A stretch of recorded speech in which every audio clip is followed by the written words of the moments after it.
Assalamualaikum warahmatullahi wabarakatuh. Perkenalkan, nama saya Nurudewati, jurusan Ilmu Komunikasi. Di sini saya akan menjelaskan sedikit mengenai analisis saya tentang 5 teori dalam ilmu komunikasi. Teori yang pertama yaitu teori disonansi kognitif. Teori disonansi kognitif diciptakan oleh Susan Fiske dan Shelley Taylor pada tahun 1984. Teori ini merupakan teori psikologi sosial yang membahas mengenai pemikiran seseorang, yang membahas mengenai perasaan ketidaknyamanan seseorang akibat sikap, pemikiran maupun perilaku yang tidak menyenangkan yang menyebabkan ketidaknyamanan. Disonansi kognitif merupakan perasaan ketidaknyamanan yang diakibatkan oleh sikap, pemikiran, dan perilaku yang tidak konsisten, sementara disonansi adalah untuk sebutan ketidaknyamanan. Teori ini memiliki beberapa asumsi dasar. Yang pertama yaitu manusia memiliki hasrat akan konsistensi pada keyakinan dan sikap dan juga perilakunya. Yang kedua yaitu disonansi diciptakan oleh inkonsistensi psikologis. Teori ini juga memiliki konsep yaitu kognitif yang merujuk pada pikiran atau pemikiran, sementara disonansi merujuk pada konflik atau inkonsistensi.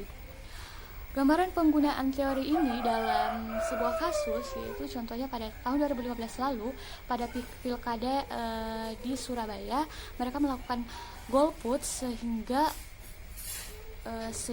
menyebabkan kesenjangan psikologi.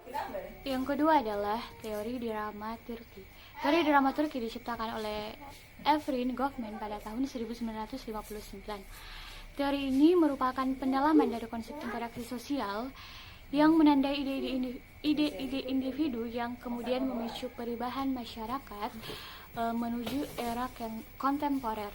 Kemudian teori ini menjelaskan bahwa identitas manusia adalah tidak stabil, di mana identitas manusia bisa juga berubah-ubah tergantung dari interaksi dari orang lain.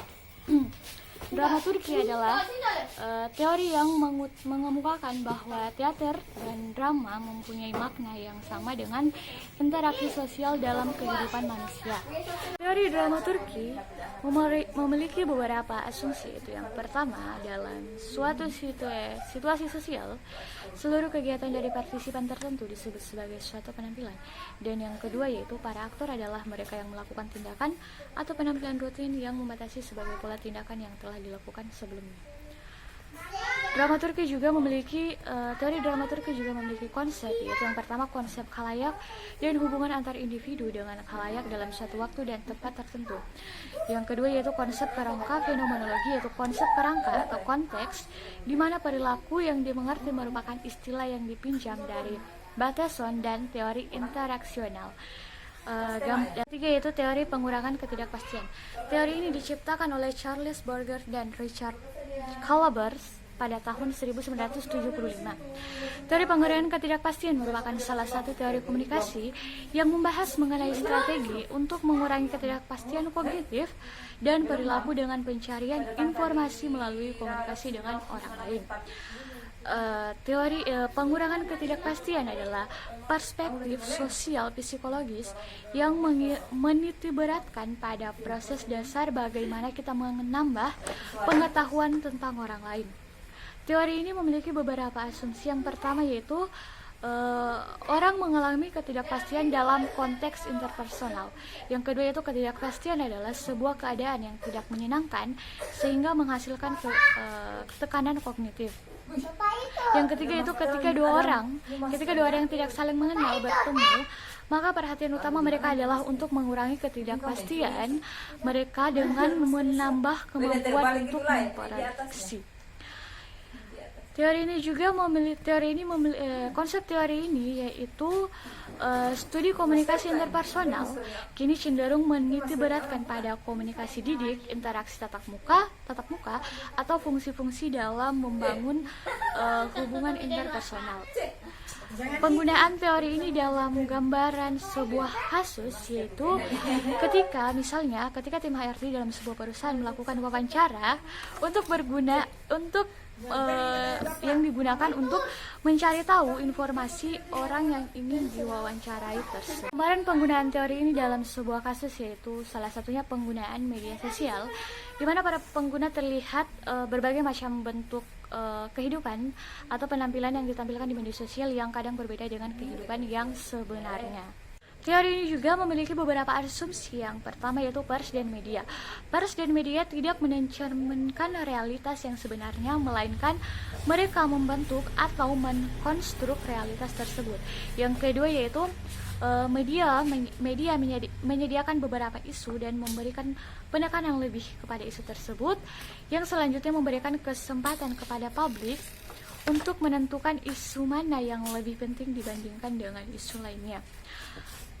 Teori ini juga memiliki konsep yaitu media bukan mempengaruhi pikiran masyarakat dengan memberitahu apa yang mereka pikirkan dan apa saja ide atau nilai yang mereka miliki. Namun media memberitahu hal-hal apa yang harus dipikirkan. Gambaran penggunaan teori ini dalam sebuah kasus yaitu misalnya tayangan dalam sebuah televisi menayangkan tentang maraknya kekerasan seksual terhadap anak, dan masyarakat langsung menerima informasi tersebut meskipun tidak merasakannya secara langsung. Yang kelima yaitu teori ekologi media. Teori ekologi media dicetuskan oleh Herbert Marshall M. McLuhan pada tahun 1911 dan hingga 1980. Teori ini merupakan studi tentang bagaimana media dan proses komunikasi mempengaruhi persepsi manusia, perasaan, emosi, dan nilai teknologi yang mempengaruhi komunikasi melalui teknologi baru. Ekologi media membahas tentang perkembangan teknologi komunikasi, khususnya pada dampak sosial yang timbul oleh teknologi tersebut. McLuhan menyatakan bahwa kita memiliki hubungan yang simbiosis, di mana ketika kita menciptakan atau menggunakan suatu media, maka sebaliknya sebagai gantinya yaitu teknologi bisa menciptakan kembali diri kita. Teori ini juga memiliki beberapa asumsi. Yang pertama yaitu media melingkupi setiap tindakan dalam masyarakat. Yang kedua, media memperbaiki persepsi dan mengorganisasikan pengalaman masyarakat. Yang ketiga yaitu media menyatukan seluruh dunia. Teori ini memiliki konsep yaitu teori teknologi berpusat pada prinsip-prinsip bahwa masyarakat tidak bisa lepas pada pengaruh teknologi dan media yang akan tetap menjadi pusat untuk hampir semua lapisan masyarakat. Baik, itu saja mungkin yang bisa saya jelaskan sedikit mengenai analisis saya tentang 5 teori dalam ilmu komunikasi. Untuk lebih jelaskannya, saya sudah mengupload terlebih dahulu teksnya yang lebih jelas dari penjelasan saya. Oke, mungkin cukup. Saya ucapkan terima kasih dan wassalamualaikum warahmatullahi wabarakatuh.